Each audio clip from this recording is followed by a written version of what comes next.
السلام علیکم ورحمۃ اللہ وبرکاتہ۔ سامعین باتمکین، ابھی میں نے آپ سے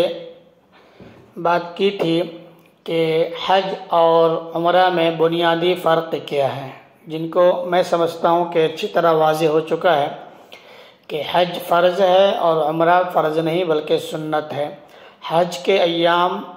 چند دن ہیں جو پورے سال میں آتے ہیں، چند ہی دن، 5 دن ہیں، اور عمرہ کبھی بھی کیا جا سکتا ہے۔ اسی طریقے سے حج کی ادائیگی کے لیے انسان کا مالدار ہونا یہ شرط ہے۔ اگر یہ شرط نہیں پایا گیا تو اس پہ حج فرض نہیں ہے، لیکن عمرے کے لیے ایسی کوئی کنڈیشن یا شرائط نہیں ہے۔ اللہ رب العزت ہم میں سے بہت سارے لوگ ایسے ہیں جن کو اللہ نے توفیق دی ہے اور وہ حج کے ارکان کو اور حج کے رکن کو ادا کرنا چاہتے ہیں۔ آج میں ان کے لیے کچھ ضروری باتیں پیش کر رہا ہوں۔ دعا کریں کہ اللہ رب العزت ہماری یہ بات ان تک پہنچ جائے اور وہ ان پر عمل کرنے کی کوشش کریں۔ سفر حج سے پہلے ضروری کام کی باتیں کر لینی چاہیے اور وہ جو کام کرنے ہیں ان کو کرنا چاہیے، چونکہ ہم جانتے ہیں کہ حج کا سفر ہر اعتبار سے بہت مبارک سفر ہے۔ اس مبارک سفر اور حج مبرور پر بڑے بڑے وعدے ہیں۔ حاجی ایسے مبارک اور مقدس مقامات پر پہنچتا ہے جہاں دعاؤں کی قبولیت کا وعدہ ہے، لہذا سفر حج سے پہلے اپنے رشتہ داروں اور متعلقین سے جن سے ملنا اور ایک دوسرے سے دعاؤں کی درخواست کرنا جائز ہے، خاص کر ان رشتہ داروں اور متعلقین سے جن سے بات چیت بند ہے، قطع ہو چکا ہے، رشتہ ہم توڑ چکے ہیں، ایسے لوگوں سے آپس میں مل کر رنجش کو، نفرت کو ختم کریں اور کدورت کو اپنے آپ مل کر دور کریں اور ان سے مل کر معافی مانگ لینا اور دلوں کو صاف و شفاف کر لینا بہت ضروری ہے۔ تو دلوں کو صاف ستھرا کر کے پھر یہاں سے سفر حج کی کرے۔ اسی طرح اگر کسی کا حق باقی ہے، کسی پر حج کرنے والا حاجی ظلم کیا ہے یا کوئی قرض لیا ہو یا ابھی تک اس قرض کی ادائیگی نہ ہو سکا ہو، تو سفر حج سے پہلے اس کا حق ادا کر دینا یا اس کا انتظام کر دینا، یا جس سے آپ نے قرض لیا ہے اس قرض خواہ سے مل کر اپنے قرض کی ادائیگی کی مہلت لے لینا، ان کو اطمینان دے دینا، یہ ضروری ہے تاکہ اس مبارک سفر کی برکتیں پوری آپ کو حاصل ہو سکے۔ جس قدر دل کی صفائی کے ساتھ اور حقوق العباد کی ادائیگی کے ساتھ حرمین شریفین کی حاضری، ممنوعات و مکروہات سے بچتے ہوئے اور تمام آداب کی رعایت کرتے ہوئے ہوگی تو انشاءاللہ رب العزت وہاں کی برکتیں، رحمتیں خوب حاصل ہوں گی۔ فضائل حج میں لکھا ہے کہ اپنے پچھلے تمام گناہوں سے توبہ کرے، اور اگر کسی کا مال ظلم سے لے رکھا ہو تو اس کو واپس کر دے، اور کسی قسم کا کسی پر ظلم کیا ہو تو اس ظلم سے اس سے معافی کرا لے، معافی مانگ لے، اور جن لوگوں سے اکثر سابقہ پڑھتا رہتا ہے ان سے کہا سنا معاف کرا لے۔ اگر کچھ قرض اپنے ذمہ واجب ہو تو اس کو ادا کرے یا ادائیگی کا کوئی انتظام کرے، تب جا کے وہ حج کا سفر کرے۔ بغیر ادائیگی یا بغیر قرض خواہ سے ملے ہوئے اگر کوئی سفر حج کرتا ہے تو ہو سکتا ہے کہ اللہ کی طرف سے وہ نعمت اور رحمت سے محرومی کا سبب بنے۔ علماء نے لکھا ہے کہ جس شخص پر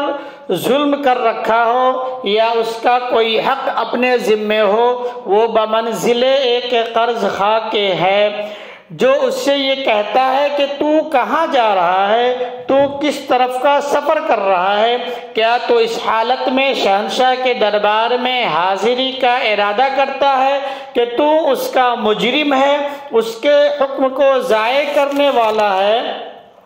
حکم عدولی کی حالت میں حاضر ہو رہا ہے؟ تو نہیں ڈرتا کہ وہ تجھ کو مردود کر کے واپس کر دے؟ اگر تو قبولیت کا خواہش مند ہے تو اس ظلم سے توبہ کر کے حاضر ہو، اس کا مطیع و فرما بردار بن کر پہنچ، ورنہ تیرا یہ سفر ابتدا کے اعتبار سے مشقت ہی مشقت ہے اور انتہا کے اعتبار سے مردود ہونے کے قابل ہے۔ یعنی اگر کوئی آدمی کسی کے ساتھ ظلم و زیادتی کیا ہے تو اس سے معافی مانگ لے، کسی سے قرض لے رکھا ہے تو اس کے قرض کی ادائیگی کرے، پہلی فرصت یہ کہ قرض کی ادائیگی کرے۔ اگر قرض کی ادائیگی نہیں کر سکتا ہے تو قرض خواہ سے مل کر کچھ مہلت لے لے، یا کوئی انتظام کر کے اپنے وارثوں کو کہہ کر جائے کہ فلاں چیز یا فلاں جگہ پہ فلاں مال کی کو لے کر اس کے قرض کی ادائیگی کر دی جائے، تب جا کے وہ سفر کا ارادہ کرے۔ نیز چلنے کے وقت تمام مقامی رفقا اعزہ و احباب سے ملاقات کر کے اور ان کو الوداع کہے اور ان سے اپنے لیے دعا کی درخواست کرے کہ ان کی دعائیں بھی ان کے حق میں خیر کا سبب بنے، خیر کا سبب ہو۔ اکیلے طرح اپنے چپکے سے نکل کر حج کرنے نہ چلا جائے، بلکہ وہ تمام لوگوں سے، متعلقین سے، رشتہ داروں سے مل جل کر جائے اور ان سے اپنے سفر کے لیے دعا کرائے اور دعا کی درخواست کرے کہ وہ دعا کریں کہ اللہ رب العزت ان کے حج کو، ان کے سفر کو مقبول فرمائے۔ سفر حج میں جانے سے پہلے اپنی نیت خالص کر لیں۔ نیت خالص یہ کریں کہ میں حج صرف اور صرف اللہ کے لیے کر رہا ہوں، اپنے اوپر جو فرض ہے اس فرض کی ادائیگی کے لیے کر رہا ہوں، یہ نیت رکھے۔ نیت یہ نہ ہو کہ میں سفر حج اس لیے کر رہا ہوں کہ لوگ مجھے حاجی کہے اور آج سے میں حاجی صاحب بن جاؤں اور خوب لوگوں کے نظروں میں میری قدر و منزلت بڑھ جائے، اس نیت سے حج نہ کرے۔ اگر کوئی شخص للہ نیت کر کے حج کرتا ہے تو اللہ ان تمام عزت اور یہ تمام رتبہ انسان کو عطا ہی کر دیتا ہے، لیکن اگر اس رتبے اور اس نیت سے اگر کوئی حج کرتا ہے تو اللہ کی طرف سے ان کے حج کو رد کر دیا جاتا ہے، اس کو مقبول نہیں کرتے، اور پھر انہی نعمت کی وجہ سے ان کی جو حج جو ہے مقبول نہیں ہوتی ہے۔ تو نیت خالص اللہ کے لیے ہو اور ثواب اور آخرت کے لیے کرے کہ ثواب ملے اور اس کا اجر ہمیں آخرت پہ عطا فرمائے۔ جس کسی کا مالی حق آپ کے ذمے ہے، اگر وہ مر گیا ہے، دنیا میں موجود نہیں ہے، تو اس کے وارثوں کو ادا کر دے یا ان سے معاف کروا لے۔ اور اگر صاحب حق بہت زیادہ، اتنے لوگوں کا آپ نے مال کھا رکھا ہے یا مال لے رکھا ہے، بہت زیادہ ہے اور ان کا کوئی عطا پتہ بھی نہیں ہے، کوئی ان تک پہنچنے کا راستہ بھی نہیں ہے، تو ایسے وقت میں جس قدر مالی حق ان کا آپ کے ذمے ہے ان کی طرف سے صدقہ کر دیں، اور اگر ہاتھ یا زبان سے ان کو تکلیف پہنچائی تھی تو ان کے لیے، یعنی جن کے کو آپ نے تکلیف پہنچائی ان کے لیے کثرت سے دعائیں مغفرت کرتے رہیں، انشاءاللہ حقوق کے وبال سے نجات ہو جائے گی۔ یعنی اگر کسی کے ساتھ آپ نے ظلم کیا ہے، وہ دنیا سے رخصت ہو گیا تو ان کے وارثوں سے مل کر معافی تلافی کر لیں، یا کسی کا مال لیا ہے تو ان کے وارثوں کو ان کا مال دے دیں، لیکن آپ کو معلوم ہی نہیں کہ ہم نے کتنے لوگوں کے ساتھ ظلم کر رکھا ہے، تو ایسے وقت میں آپ اللہ سے امید رکھتے ہوئے مالی حقوق ہے تو اتنے اس بقدر مال اللہ کے راستے میں اس شخص کی نیت سے اب صدقہ کر دیں، اور اگر معافی تلافی کا معاملہ ہے تو کثرت سے ان کے لیے جن پر آپ نے ظلم کیا ہے ان کے لیے مغفرت کی دعا کرتے رہیں، تو اللہ رب العزت سے امید رکھے کہ اللہ رب العزت اس کے بدلے آپ کے گناہ اور آپ کے حقوق ختم کر دیں گے۔ بالغ ہونے کے بعد سے قضا شدہ نماز، روزہ، زکوٰۃ اتنی مقدار میں ہے جن کو سفر حج سے پہلے آپ پورا نہیں کر سکتے، یا لوگوں کے حقوق اتنے زیادہ آپ کے ذمے ہیں کہ ان سے معاف کرانا یا ادا کرنا اس وقت اختیار میں نہیں ہے، تو ایسا